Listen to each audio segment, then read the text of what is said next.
STV 상생방송 좋아요, 구독 눌러주세요.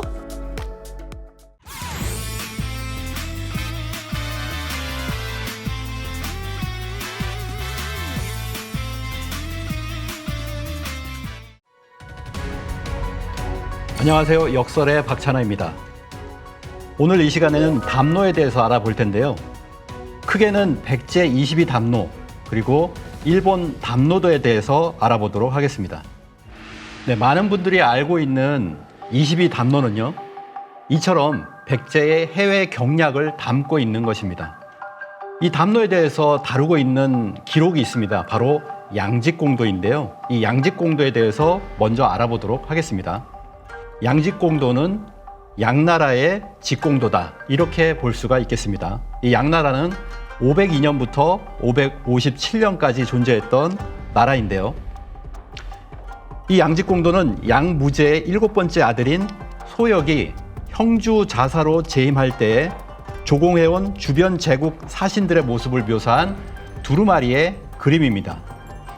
원래 직공이라고 하는 것은 고대 중국에서 주변 국가가 조공을 바칠 때 이를 기념하여서 조공하는 사신의 그린 그림을 직공도라고 하는데요. 양직공도의 제작 추정 시기는 526년에서 539년으로 추정되고 있습니다. 삼국사기의 기록을 보면 신라 버풍왕 때 양나라에 사신을 보냈다라고 하는 기록이 521년 기록으로 남아 있습니다. 중국 양나라 원제 제위 기간 이 소역이 백제 사신의 행차를 그린 문서, 이 양직공도에는 백제 사신도가 있습니다. 이 지금 전하는 그림은 6세기 원본을 북송 때인 1077년에 모사한 것인데요. 백제 사신도를 한번 보도록 하겠습니다. 자, 이 양직공도의 백제 국사도는 189자로 이렇게 되어 있거든요. 왼쪽에 보시면은 백제의 의상을 입은 백제인이 있습니다. 백제의 사신이 있고요. 그 옆에 백제의 역사에 대해서 소개를 해놓고 있습니다. 이 189자가 너무나 중요한 정보를 담고 있는데요. 자, 양직공도 백제국 사도에서 가장 중요한 부분은 바로 지금 테두리를 치고 있는 이 부분인데요. 이 바로 22담노에 대해서 담고 있는 부분입니다. 자, 해석을 해보도록 하겠습니다. 백제는 도성을 고마라고 하고요. 읍을 담노라고 하는데 이는 중국의 군현과 같은 말이다. 그 나라에는 22개의 담노가 있는데 모두 왕의 자제와 종족으로 나누어 다스리게 하였다라고 하는 부분이 있습니다. 도성을 고마라고 하고 그 읍을 담노라 하였다라고 하는데요. 이 담노의 뜻을 보통은 담으로써 얘기를 합니다. 경계를 뜻하는 우리가 담이라고 하잖아요. 자, 그래서 여기에 22개 담노를 백제는 두었다라고 하는 거예요. 자, 이 담노라고 하는 한자를 보시면요. 뭐 이렇게 쓰거나 여러 가지로서 담노를 씁니다. 자, 첫 번째 양직공도에 있는 담노할 때 담자를 보시면 멜담자예요. 부담, 담보대출할 때 담보, 그다음에 담당한다, 가담, 전담할 때 그 담자를 씁니다. 또 이 담자를 쓰기도 하는데요. 맑을 담자입니다. 담백하다, 담담하다, 아담하다, 농담, 청담을 얘기할 때 맑을 담자를 쓰기도 하죠. 그래서 맑을 담자 담노라든지 또는 뭐냐면은 멜 담자의 담노를 쓰기도 합니다.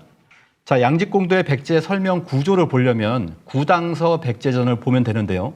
이 구당서 백제전에는 이 백제의 영토는 서로는 월주에 이르고 양쯔강 연안이죠.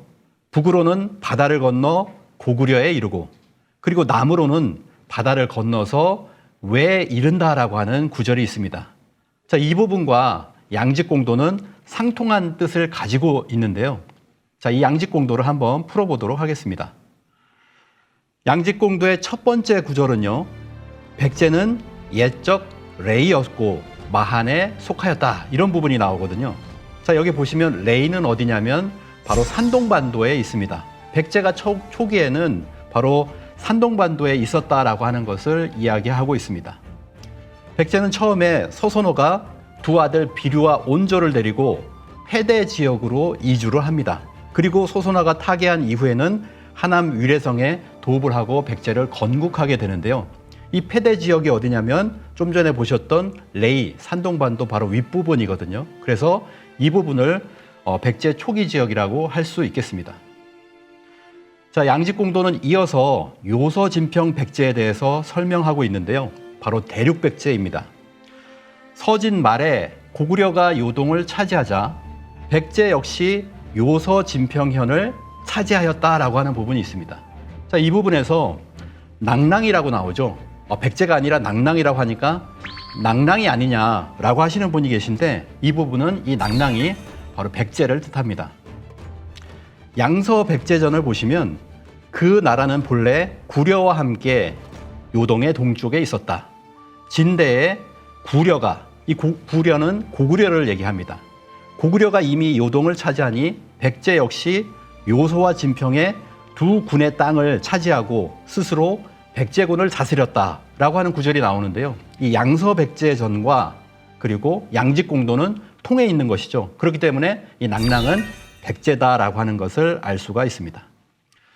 네, 백제의 요서진평군에 관한 기록은 자치통감, 송서, 양서, 남제서, 북제서, 남사, 북사, 구당서, 신당서, 양직공도, 통전 등 송서에서부터 자치통감까지 무려 600년 가까이 꾸준히 중국 역사서에 등장하고 있습니다. 자, 이 부분을 한번 설명해 보도록 하겠습니다. 서진 이래 조공에 왔는데 의희 연간의 왕 여전 18세 진지왕을 얘기합니다. 송나라 원가 연간의 왕 여비 20세 비유왕을 얘기하고요. 제나라 영명 연간의 왕 여태 백제 24세 동성왕을 얘기합니다. 모두가 중국 관작을 받았다. 양나라 초에 태를 정동 장군으로 삼았다. 몇 차례 고구려가 침략하였는데 양나라 보통 2년에 그 왕 여융 25세 무령왕이 사신을 보내 표를 올리며 고하기를 잇따라 고구려를 무찔렀다고 하였다. 자, 이 구절이 있는데요. 자, 중국은 관례적으로 상대방의 강력으로 인정된 지역의 군왕에 대해 작호를 내리게 됩니다. 이런 부분이거든요.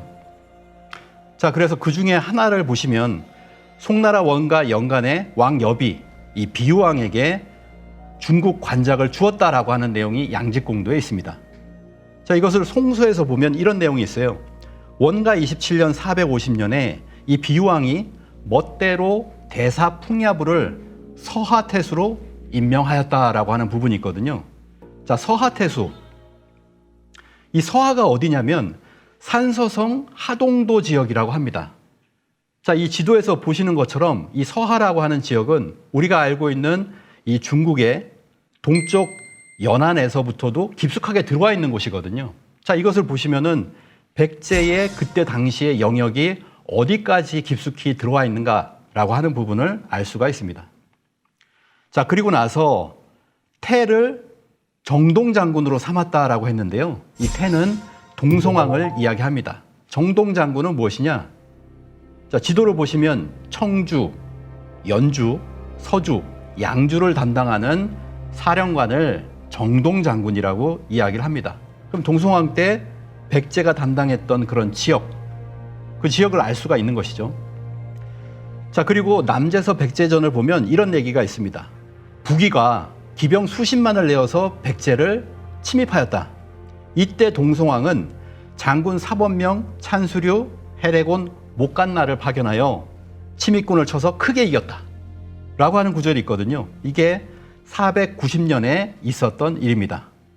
이때 장군들이 크게 공을 세워서 뭐가 됐냐면은 사범명은 메라왕, 찬수류는 벽중왕, 해례곤은 불중후, 목간나는 면중후라고 했거든요. 이것은 뭐냐면 후와 왕이라고 하는 백제의 후왕제도입니다. 이게 담노와 직결되는 후왕제도거든요. 담노의 왕은 보통 후나 왕으로 삼았다라고 합니다. 자, 동성왕은 북이와의 이 전투에서 공로를 세운 장군들을 광양태수, 청하태수, 광릉태수, 성양태수로 봉했다. 자, 그 지역을 보시면 또한 하북성, 산동성, 강소성 일대인 것을 알 수가 있습니다. 자, 이것을 보건대 우리가 이 백제의 요서진평뿐만 아니라 백제가 중국, 지금의 중원의 동해안 지역을 완전히 점령했다라고 하는 것을 알 수가 있습니다. 자, 윤내영 교수님은 백제가 중국에 진출한 시기는 서기 246년 이전으로 추정된다. 그리고 백제는 서기 589년 수나라가 중국을 통일하기 바로 전까지 중국의 동부 해안 지역을 지배하였다. 이 백제가 중국 동부 해안 지역을 지배한 것은 340년이 넘는 오랜 기간이었다라고 이야기하고 계십니다. 자, 그러면 이 22담로의 위치는 어디일까? 이게 가장 중요한데요. 자, 이 위치에 대해서 이도학 교수로 대표되는 우리 학계에서는 뭐라고 하느냐. 자, 이도학 교수는 후대에 지배하게 된 금강 이남 지역이 바로 담로다라고 추정을 하고 있습니다. 금강 이북의 기존 영토는 백제가 오부제를 활용했다라고 하는 거죠. 그리고 금강 이남의 신영토에 대해서는 담로제를 실시하였다. 이것을 보여주는 것이 양서백제전, 양직공도다 이렇게 이야기를 하고 계신데요. 과연 그런가라고 하는 거죠. 자, 우리 학계를 보시면 대부분이 맨 처음에 일제 식민사학자 이만희 시류가 나와 있습니다. 이만희 시류 역시 사비천도 후에 도송의 오부와 지방의 오방이 있었고 22담로도 역시나 한반도 내에 있었다라고 이야기를 하고 있고요. 많은 우리의 학자들이 계승을 했는지 모르지만 한반도 내에 담로가 있다라고 이야기를 하고 있거든요. 과연 그런가 한번 보도록 하겠습니다. 우리가 1996년에 KBS에 방송이 있었는데요. 잊혀진 땅 백제 22담로의 비밀이라고 합니다. 여기도 보시면은 강력한 왕권이 탄생해서 22담로를 열었다라고 해서 지도를 보여주고 있잖아요. 그러니까 96년, 지금으로부터 한 30년 전인데요. 이때 당시에도 이미 22담로라고 하는 것은 해외의 통치, 그 지방을 다스리던 제도였다라고 하는 것을 알 수가 있는데도 불구하고 아직까지도 우리 학계는 한반도 안에 담로가 있었다 이렇게 이야기를 하고 있는 것이죠. 과연 어느 것이 맞는 것인가 한번 자세히 한번 알아보도록 하겠습니다. 자, 그래서 지금의 어떤 논쟁은 핵심이 뭐냐면 담로는 어디에 있었나? 한반도 내인가? 아니면 한반도 바깥인가라고 하는 것입니다. 자, 그래서 그것을 알 수 있는 것이 뭐냐면 담로도예요. 일본에 담로 섬이 있습니다. 이 담로 섬에 답이 있다라고 하는 부분을 한번 보도록 하겠습니다. 담로라고 하는 명확한 한자가 지금도 존재한다는 거예요. 그러면 22담로가 어디 있냐를 찾는다면 이 담로 명칭을 모른 척하고 외면해서는 안 된다라고 하는 것이죠. 자, 그래서 이 담로는 어디 있냐면 아와지시마, 아와지섬이라고 지금 부르고 있는데요. 간사이 지방 효고현에 바로 이 아와지섬이 있습니다. 자, 그래서 1868년 메이지 유신 때 제국 헌법에서는 일본의 고유 영토는 본주, 구주, 사국 그리고 담로도라고 기술되어 있을 정도로 굉장히 중요한 위치를 차지하고 있다라고 하는 거죠. 또 하나 뒤에서 이제 물어볼 텐데요. 왜 담로인데 담로라고 부르지 않고 아와지라고 부를까라고 하는 거죠. 여기 보시면 담로도라고 써 있잖아요. 밑에 영어는 아와지라고 써 있습니다. 왜 아와지라고 부를까? 제가 이번에 답사를 통해서 갔다 온 곳은 이 담로도를 갔다 왔는데요. 특히나 이자나기라고 하는 신궁을 다녀왔습니다. 굉장히 중요한 일본의 건국 신화를 담고 있는 신궁인데요. 이자나미 이자나기의 그 신궁입니다. 신궁. 네, 신궁으로 왔습니다. 여기 이제 신궁이 거대한 궁이 있는데요. 이 이자나기 이자나미의 신화, 일본의 건국 신화죠. 이 건국 신화에는 굉장히 많은 것을 담고 있습니다. 자, 일본서기 신대기를 보면요, 이런 이야기가 있습니다. 음양이 합해서 이자나기와 이자나미가 서로 결합하여 부부가 되었다. 자식을 낳을 때가 이르니 맨 처음 이 담로를 모태로 하여 일본 열도를 낳았다라고 나옵니다. 담로를 포로 한다라고 나왔는데 그게 바로 담로를 모태로 한다는 거죠. 담로를 모태로 하여 일본 열도를 낳았다. 생대일본 또는 생일본이라고 이렇게 나옵니다. 근데 그 뒤에 문구가 있어요. 그런데 기분이 나빠서 담로의 이름을 바꿔 아와지 시마로 했다라고 합니다. 기분이 나쁘다 또는 그 뜻이 불쾌하여라고 하는 것으로 해석할 수 있겠습니다. 담노라고 하는 것이 뜻이 불쾌하다는 거예요. 그래서 담노를 아와지라고 읽어야 된다. 앞으로는 아와지로 발음을 해라 라고 하는 거예요. 백제 22담노 제도가 양직공도 6세기의 양직공도에 보면 백제에 대한 설명이 있는데요. 거기에 보시면은 바로 22담노가 있었다. 백제는 그렇게 나옵니다. 그리고 왕족, 자제 종족들이 다스렸다라고 나오거든요. 자, 그래서 22담노는 어디서 찾아야 되냐? 그 단초가 되는 것이 바로 아와지시마, 담노도에서부터 찾아야 된다라고 하는 겁니다. 왜냐하면 이 담노는 이곳이 유일하기 때문입니다. 유일하게 담노라는 말 자체로 남아있는 곳이에요. 담노라고 하는 담노도거든요. 그래서 이곳에 나와 있는 이자나기, 이자나미의 신화, 일본석에 나와 있는 이야기, 그리고 담노라고 하는 한문, 이런 것들을 통해서 봤을 때 우리가 22담노라고 하는 것은 최소한 일본 열도에 이 담노도를 중심으로 해서 몇 개가 있구나. 그리고 그 외 담노가 저기 또 반도, 한반도 바깥에서 저 중국 대륙에서 몇 개가 있겠구나. 그렇게 22담노가 있구나라고 하는 것을 알 수가 있는 것이 뭐냐면 바로 이 담노입니다. 담노도예요. 이렇게 수월하게 찾을 수 있음에도 불구하고 우리 학계에서는 이 22담노를 전부 다 한반도 남부에다가 비정해 놓고 있어요. 그러면 담노를 제외하고 백제가 얼마나 작습니까?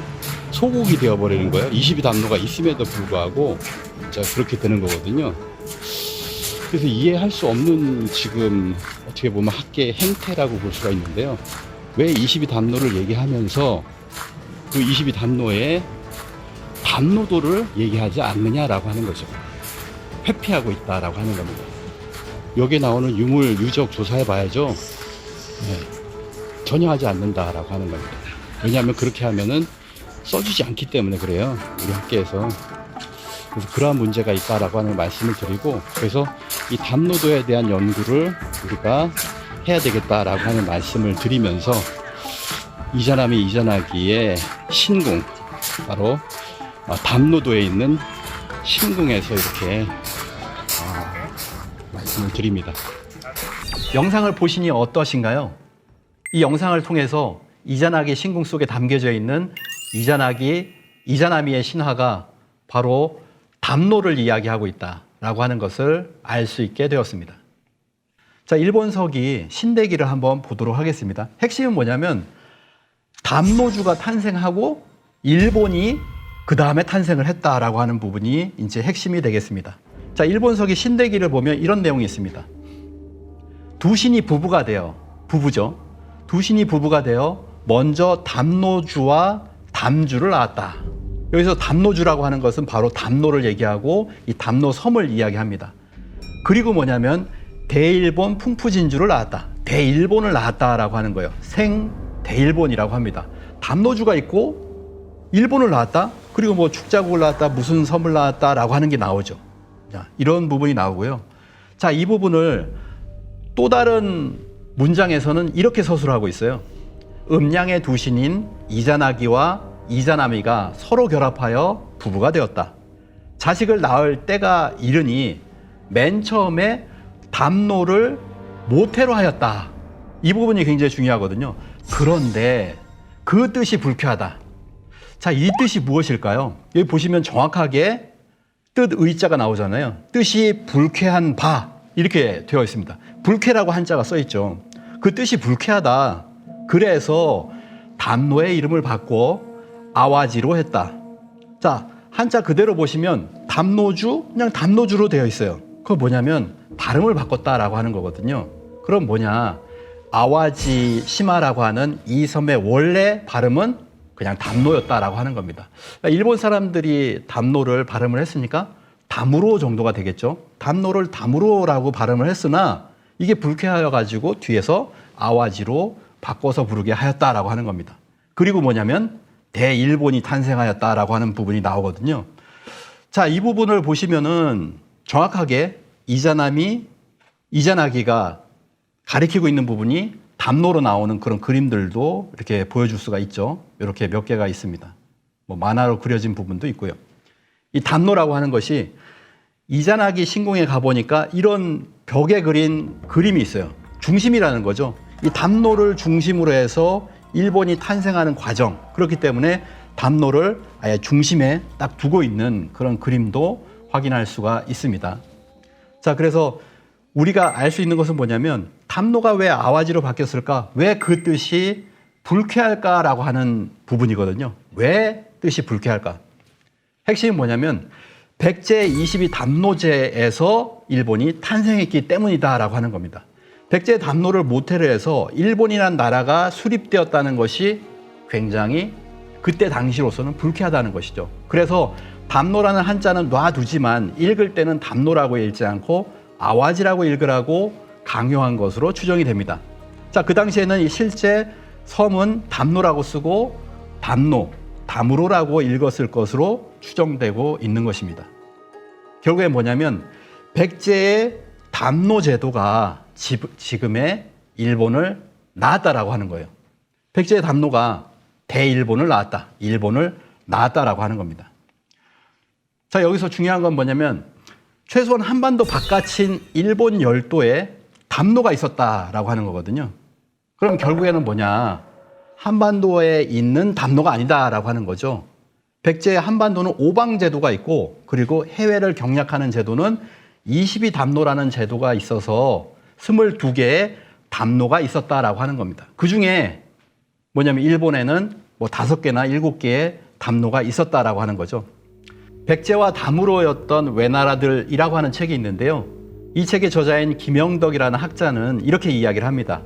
백제와 외 왕실의 왕통을 바로잡으면서 백제의 담으로가 5세기에는 일본의 관동, 관서, 큐슈 세 곳에 있었다가 이윽고 이들 담으로들은 독립왕국으로 커지면서 관서의 대회가 백제 멸망 후에 온 외땅을 아우르고 일본으로 거듭났다라고 하는 것을 밝히고 있습니다.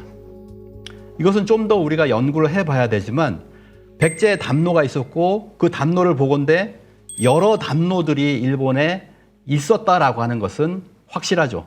그 담로들이 하나로 합쳐져서 결국에는 지금의 일본이 만들어졌다라고 하는 것입니다. 또 하나가 있습니다. 일본은 원래 백제 땅을 일컫는 말이었다라고 하는 거죠. 일본은 백제의 다른 표현이었다. 오늘날 일본의 국호가 원래 백제 땅을 일컫는 말이었는데 이게 국호 성립에 백제들이 관여했다는 학설이 제기되기도 했었는데요. 자, 명확하게 예군 묘지명이라고 하는 곳인데요. 거기에 기록에 보면은 일본이라는 글자가 현재 일본의 국호가 아닌 백제의 다른 표현으로 나타나고 있습니다. 바로 백제가 일본이라는 거죠. 자, 이걸 보시면은 백제 22담로 그 중에 일부의 담로가 바로 지금의 일본을 낳았다라고 하는 그것과 상통하는 그런 어떤 유물이 아닌가라고 생각이 됩니다. 자, 그래서 중요한 것은 뭐냐면 우리 학계가 이 담로를 외면하고 있다라는 거예요. 22담로인데 왜 담로라는 명칭이 나왔는데도 이것을 모른 척 하느냐. 그건 뭐냐면 우리 학계 자체가 한반도 내에 담로가 있다는 거에 천착을 하고 있기 때문에 그렇기 때문에 일본 열도에 있는 이 담로에 대해서 연구하지 않는다, 조사하지 않는다 이런 부분이 있는 거죠. 그래서 이 담로를 분명히 알아야 되겠습니다. 담로의 수장에 대해서도 아까 좀 전에 잠깐 말씀드렸는데요. 왕의 자제와 종족으로 나누어서 다스리게 하였다라고 하는데 이 담로의 수장에 대해서 이 담로의 수장은 후, 왕, 장군이다라고 하는 논문들이 있습니다. 국가에서 임명한 관리들이 어느 정도 담로에 있었을 것이고 이 담로의 장에는 왕과 후 그리고 장군, 태수 등이 취임하였을 것이다라고 하는 거죠. 그래서 이것을 알 수 있는 것이 뭐냐면 대표적인 것이 칠지도입니다. 자, 칠지도라고 하는 것은 거기에 쓰여져 있는 문구를 보시면은 백제 왕이 외왕에게 하사를 한 거예요. 근데 그 외왕이 뭐냐면 후왕이다. 칠지도의 면에는 정확하게 후왕이라고 적혀 있습니다. 이거는 뭐냐면 좀 전에 보신 것처럼 동송왕이 임명한 그런 장군들 뭐였습니까? 후와 왕으로 임명했다라고 했죠. 그것처럼 칠지도에도 정확하게 왜 왕의 위치가 뭐냐면 후왕이다. 이 후왕 제도가 있었는데 바로 대륙에 있었던 후왕과 그리고 일본 열도에 있었던 후왕을 봤을 때 이것은 담노의 수장이구나 라고 하는 것을 추정해 볼 수가 있습니다. 자, 칠지도를 보시면 후왕이라는 글자와 후세의 이 검을 후세에 전하여 보이라라고 하는 그 글로 보아서 당연히 하행문이죠. 외왕은 후왕이고요. 그보다 높은 백제 왕세자가 전해주니 이걸 후세에 전하라라고 하는 것이 바로 칠지도거든요. 그래서 이 후왕이 바로 담노의 수장일 것이다라고 볼 수가 있고요. 아까 말씀드린 것처럼 바로 동송왕이 임명을 했던 사본명 찬수르 해례곤 목간나는 메라왕 벽중왕 불중후 면중후라고 하는 후왕이었다라고 하는 것. 이걸 통해서 담노라고 하는 것이 어디에 있느냐. 바로 지금 대륙 백제에 있고 열도 백제에 담노가 있다라고 하는 것을 알 수가 있습니다. 자, 일본 열도에 보시면요. 또 하나는 뭐냐면 큐슈에 다마나라고 하는 시가 있어요. 이 다마나는 담노계의 지명입니다. 그 아래 구마모토가 있죠. 그래서 아까 보시면은 고마와 담노라고 하는 것이 양지공도에 있었잖아요. 그래서 고마와 담노의 관계성을 연구해 보면은 자, 이곳이 담노가 아닐까. 발음도 이제 다마나죠. 그래서 그걸 알 수가 있고요. 또 하나는 뭐냐면 자세히는 아니지만 이 유물을 보시면요. 자, 익산에 금동 신발이 나왔죠. 근데 좀 전에 보셨던 그 옥명 다마나라고 하는 곳에 에다후 나야마 고분이 있는데요. 똑같은 금동 신발을 하사를 했어요. 또 하나는 뭐냐면 금동관입니다. 익산에 금동관이 있죠. 공주에도 금동관이 있는데 이 에다후 나야마 고분에도 똑같은 금동관모가 하사되어 있는 것이죠. 그래서 이것을 보건대 우리가 담노라고 하는 것을 다시 한번 유추를 해볼 수가 있습니다. 소진철 박사는 이렇게 얘기합니다. 에다후 나야마 고분의 금동관모와 신발은 백제의 본국이었던 담노의 지배자에게 보내준 사여품일 것이다. 또 김석형은 백제의 본국이 있던 북큐슈의 후왕에게 하사한 것이다라고 이렇게 주장을 하고 있습니다. 자, 그래서 중요한 것은 뭐냐면 방금 전에 이제 다마나라고 하는 고분을 살펴봤잖아요. 그래서 이 다마나와 담노도를 보면 이렇게 일본 열도에서 담노들이 5개가 있는지 7개가 있는지 그걸 찾아야 된다라고 하는 거예요. 그 중심에 뭐가 있냐? 바로 아와지시마, 담노도가 있다라고 하는 거죠. 자, 양지공도에 방소국이라는 문제가 있는데요. 자, 22담노 다음 구절입니다. 방소국이 있는데 반파탁 달아 절라 사라 뭐 이렇게 나오는 구절이 있어요. 자세히 한번 살펴보도록 하겠습니다.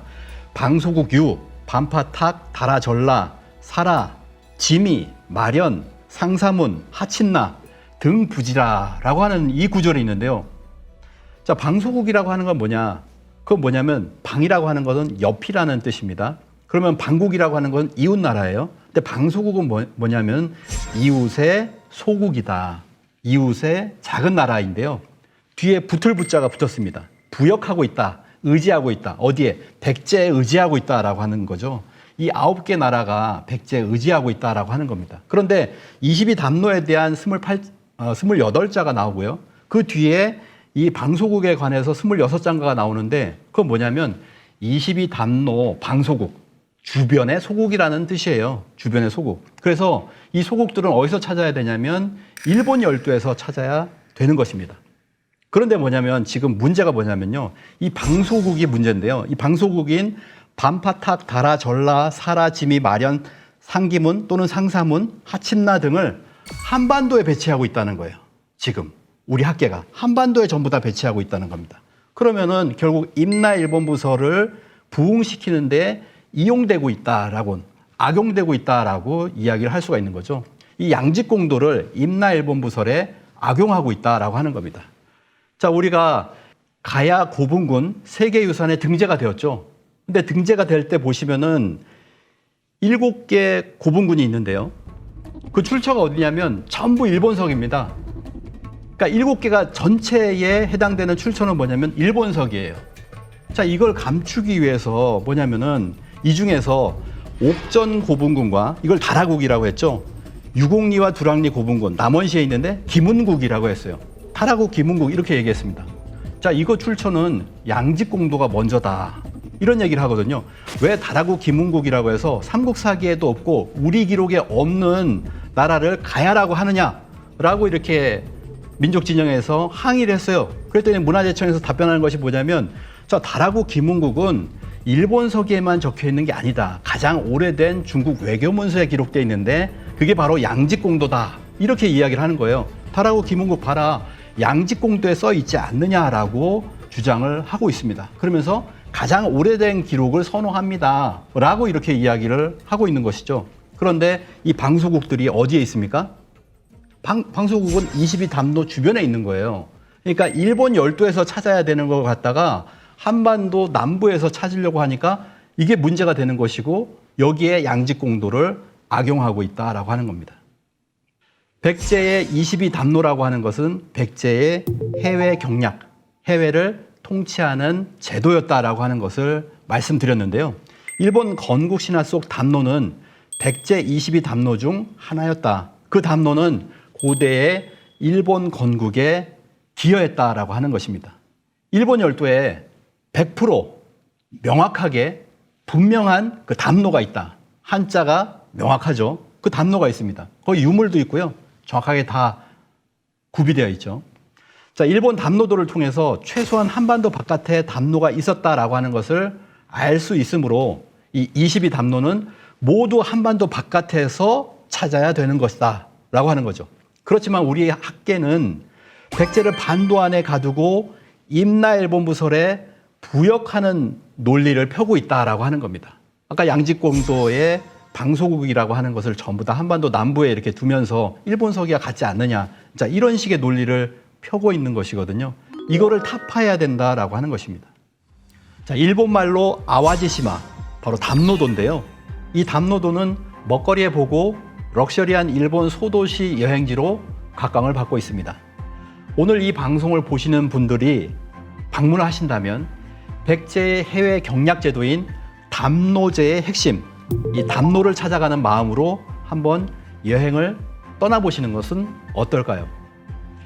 오늘은 여기까지 하도록 하겠습니다.